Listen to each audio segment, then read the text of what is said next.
Elon versus Apple. Yeah. What's the deal with it? Man. So Elon Musk, man. It's interesting, right? This is the wealthiest man in the world versus the wealthiest company in the world. That's what we're put in chat at. who's gonna win this war.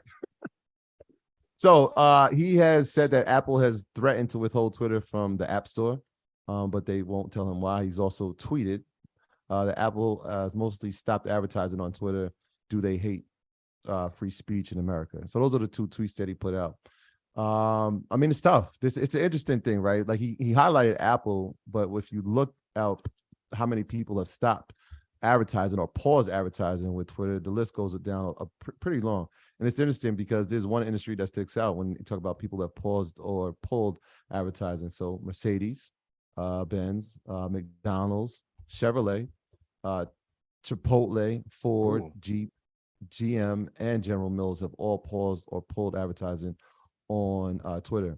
Now, it's interesting because most of those are auto industry companies, right? But when you have somebody who is in that field who is leading it from the EV side, I didn't even think about it, but I'm like, why would they put their advertising on Twitter if the person that owns the company has something that is competitive in the space?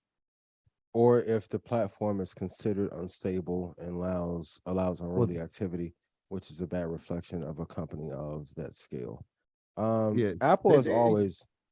Yeah, I was just gonna say that every company has pretty much took the stance that they're taking action against the social app over changes with the new ownership, with offering any advice. They're saying that obviously some of the rules and regulations that they're putting in, they're waiting to see flushed out before they continue advertising, if they continue advertising. Before I give my answer on who I think will win this war, I do want to say I do think this is a real-time example of how hard entrepreneurship is. I know everyone thinks that entrepreneurship is sexy and the acquisition was great.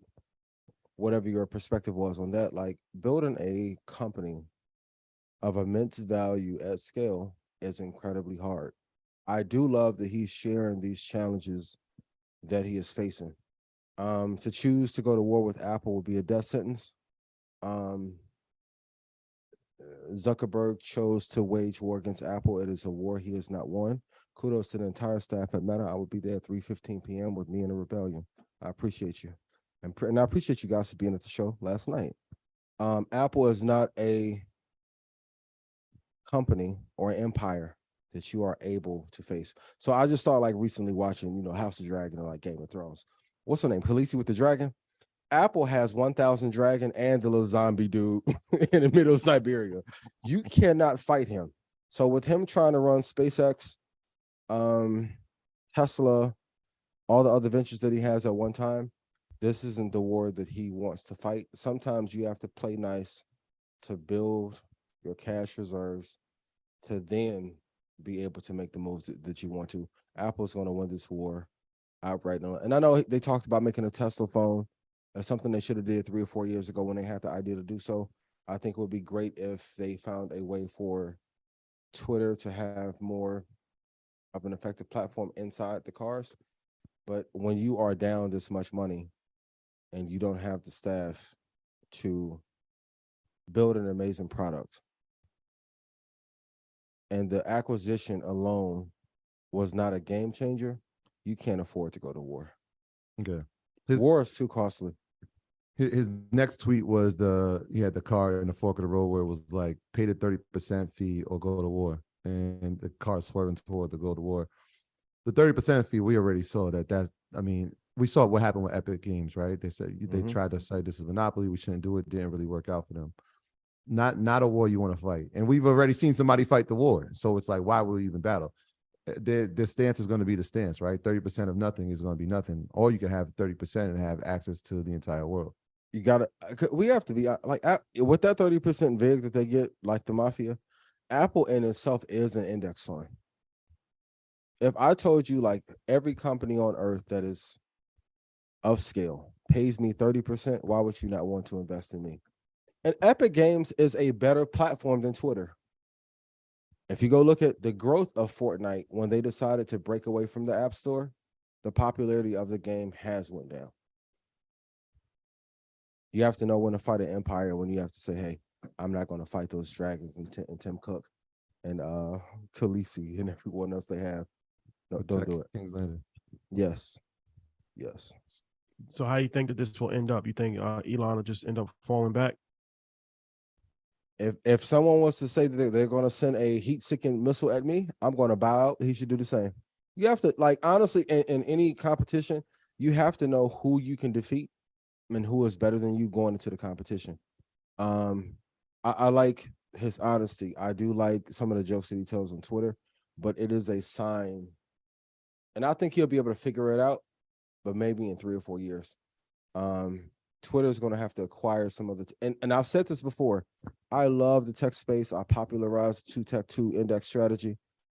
A lot of these tech companies are not making anything that is like, a lot of these are remixes of Black Planet and AIM Instant Messenger from 2005.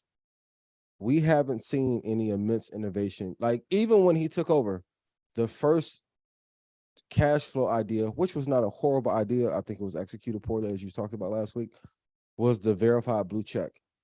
No talks about making the platform better. And I know he's talking about free speech. There's like 100 Black content creators I can name right now, Talib Kweli being one of them, who's still off the platform. Who's But still he's what? talking- Who's still off the platform? Off Twitter. Talib Kweli is off Twitter.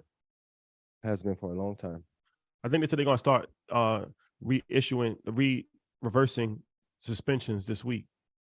Trump got back on and said, I didn't want to be there. I said, when Big T say he don't want you, yeah.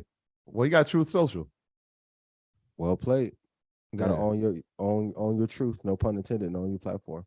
Yeah, so that goes against what Elon's saying, right? Like, if he's talking about free speech, we don't have to agree with the speech, but the Truth Social is an app in the App Store. Paul is an app in the App Store. Fan base. Shout out to fan base. Shout out to fan base. Can we get anyone on the legal side to please comment on this and confirm this? Free speech is only for private parties and in-house. There is no such thing as free speech.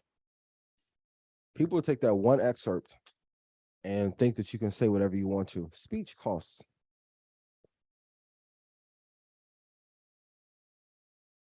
What do you mean? Say that again. There's a price. There's limitations. There's limitations to free speech. There's limitations to free speech. Right? People can state whatever they want to. You are able to say what you want to inside of your house or in your place of business among a small group of people. You can't broadcast, because technically anything more than 50 people is technically a broadcast. Well, you can say it, but if you're still in somebody else's house, right? So you can say whatever you want to say. You're not going to go to jail for it, but you might get kicked off of a platform but that's the owner of the platform. It depends on what you say. That, right? It depends on what you say.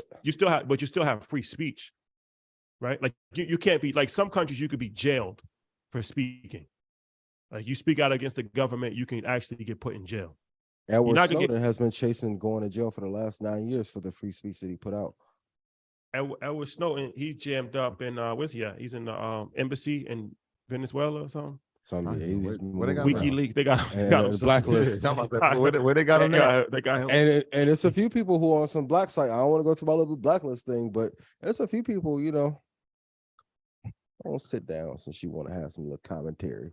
Let's put you in this. But I'm just saying, so like Umar Johnson could pretty much say whatever he wants to say, right? Nobody's gonna arrest him for saying it. He might get kicked off to the right group. He said it. He's who has he not said it to? He says it to everybody. He speaks freely. You might not agree with it, but he speaks freely, right? Yeah. You don't think so? Is it? So there's consequences. Donations. I like Umar, right. But you can have free speech, but there's consequences to the speech. Yeah, of course. But that's life, though, right? Right. But some consequences, it's not consequences like, what I'm trying to say is, like, you still have the consequences are from the public sector, not the government.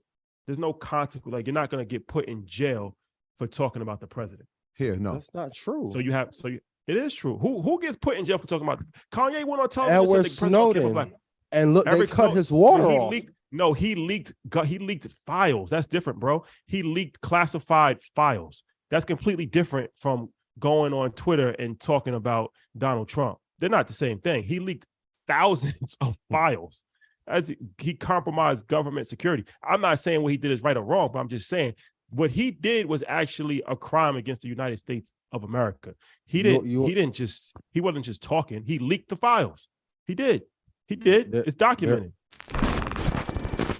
My graduates from my school being Forbes, bag drop. Bag drop. A mic drop, bag drop. Bag drop.